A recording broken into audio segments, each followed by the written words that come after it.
Alright, let's get into this. So people, I am actually Rak-Su. If you do not already know, I am a Rak-Su band member and I also fight on Misfits as well. And obviously, just like you guys, I'm super interested in this whole space, this whole crossover YouTube influencer boxing space. I feel like what we built here is absolutely beautiful and we all need to treasure it. But what I've got to say is, I think that Big John Fury is the smartest man in the whole space. Some of you lot are going to be saying to me, bro, he literally pulled down his trousers at a press conference to show his butt cheeks to KSI. How is that the smartest person in the space? And I'm going to explain it to you. Big John Fury was a professional boxer himself. And from watching the documentary, it seemed like he was a little bit aggrieved that he didn't get the rub of a green and his career never managed to become what it could have potentially become. Go forward, he ends up having Tyson Fury. Tyson Fury, he names him Tyson after Mike Tyson because he believes he's going to be the heavyweight champion of the world. Guess what ends up happening? He is the heavyweight champion of the world. And if he was to beat Alexander Usyk, he would have a legitimate claim to probably being one of the best heavyweights of all time. Definitely of this generation. He also has another son and his name is Tommy. And Tommy has grown up around boxing as well and was actually mostly trained by his uncle whilst John wasn't around. Tommy had an amateur record which wasn't particularly stellar, didn't really do anything amazing, but clearly he knows how to box. He's fought multiple times in professional boxing matches against loads of absolute bums and has never really looked very good. He went the distance of Anthony Taylor, didn't manage to stop him. Idris Virgo looked more impressive against AT than Tommy Fury did. Tommy Fury ends up going on Love Island and getting an absolute massive following, but this is where it starts to get interesting and where I feel like John is a genius. Even on Love Island, I don't believe that Tommy had the biggest personality going. People fell in love with him because of his loyalty to his now partner and mother of his child, Molly May,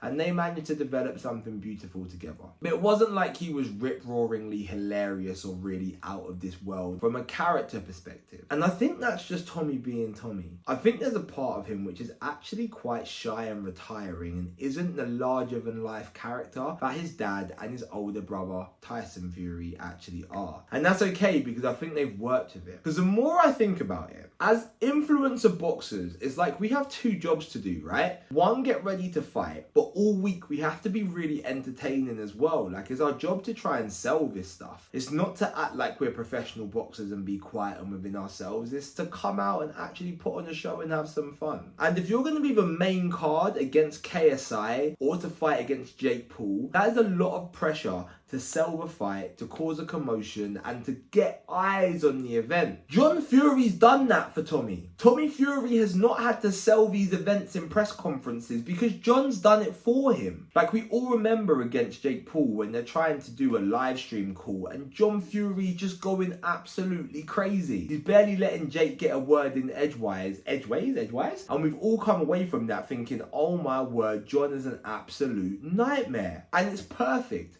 We all remember John being in a ring offering Jake out. And it's perfect. We all remember the press conference when it came to Tommy versus KSI. John lifting up the tables, throwing them and effectively ending the press conference. But giving us all that viral moment that we so desperately crave. Even going up to this year, him pulling down his trousers, him headbutting the glass. I saw him near Logan Paul's father and he was absolutely fine for 30 seconds and then it's like he just realised that, oh no, I need to cause some type of commotion, and then he started with his, you think you can beat me in a fight? You think you can beat me in a fight? I don't think this is him being unhinged. I don't think this is him being ill-disciplined. He's never actually overstepped the mark for everything that he has done. He's said some stuff which is past the line, like, oh, bomb ya! That for me is probably past it. But like, in the main, he's actually stayed within the limits, and I think what he's doing is he's taking the pressure off of Tommy.